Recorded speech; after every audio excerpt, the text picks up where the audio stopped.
जय गजानन माऊली. गण गण गणात बोते. एक व्यक्ती त्याच्या मुलासोबत नदी किनारी फिरत होता. फिरता फिरता तो विचार करत होता, कारण त्याच्या आयुष्यातही खूप दुःख होते. तो त्याचाच विचार करत होता. तो देवाशी बोलत होता. त्यांना प्रश्न विचारत होता की का माझ्यासोबत असेच होते. का तो खूप उदास होता की असे वाटते की मरून जावे, पण काय करू, माझा परिवार आहे, मी ते पण नाही करू शकत. असा विचार करत तो नदीकिनारी फिरत होता. त्याचा मुलगा खेळत होता.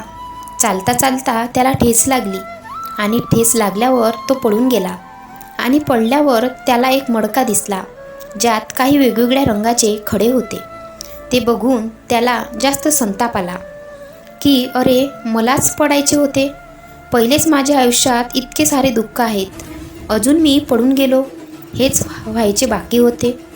त्याला वाटले सगळेचे सगळे त्रास मलाच का होतात. जेव्हा देवाला मी माझे दुःख सांगतोय तेव्हा तो मला अजून त्रास देतोय. आणि त्याला मनातल्या मनात खूप संताप यायला लागला.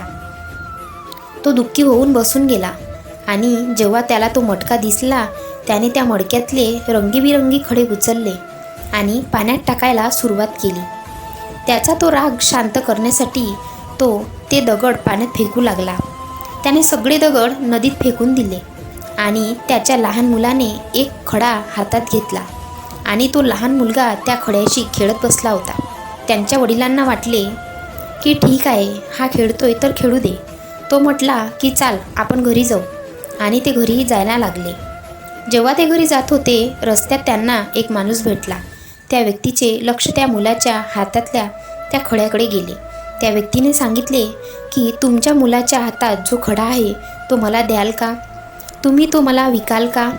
त्या बदल्यात मी तुम्हाला हवे ती देईन. त्या व्यक्तीला थोडे विचित्र वाटले. या खड्यासाठी हा मला काहीही द्यायला तयार आहे. या व्यक्तीला या खड्याला का विकत घ्यायचे असेल? त्याने सांगितले ठीक आहे, मला काय फरक पडतो किती पैसे द्यायला यायचे. तेव्हा त्या व्यक्तीने सांगितले, हा काही साधारण खडा नाही आहे. हा खडा खूप किमती आहे आणि याची किंमत करोडोमध्ये आहे. आणि याच बदल्यात मी तुला हवे तितके पैसे देऊ शकतो. जेव्हा त्याने या व्यक्तीचे म्हणणे ऐकले, त्याला आश्चर्य वाटले. अरे, मला तर या खड्यांनी भरलेली मटकी भेटली होती आणि मी सगळे साधारण खडे समजून फेकून दिले. आणि तो व्यक्ती परत परत त्या नदीकिनारी गेला तो खडे शोधण्यासाठी, पण त्याने ते पाण्यात फेकले होते आणि तिथे ते नव्हते. या गोष्टीतून आपल्याला खूप छान शिकायला मिळते. जेव्हा तुम्हाला कधी ठेच लागेल ना, म्हणजे तुमच्या आयुष्यात कुठलाही प्रॉब्लेम येईल ना, तेव्हा हरून जाऊ नका. असे समजा की त्यातून तुम्हाला काहीतरी शिकायला मिळणार आहे. ते तुमच्यासाठी झाले आहे. त्यातही तुमच्यासाठी काहीतरी खजाना लपला आहे. फक्त त्यावेळी आपल्याला ती गोष्ट समजत नाही.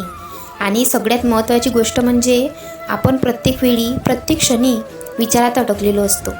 दुःखाचा विचार करत असतो, अडचणींचा विचार करत असतो की मी हरून गेलो, माझे असे झाले, माझे तसे झाले, मला सुख नाही आहे. असे विचार करून आपण आपल्या अनमोल जीवनाला वाया घालवतो. जगण्याची किंमत त्यांना विचारा ज्यांच्याकडे वेळच नाही आहे जगण्यासाठी. त्यांना एक एक क्षणाची किंमत माहीत असते. त्यांना वाटते की मी अजून थोडा वेळ जगू शकलो असतो.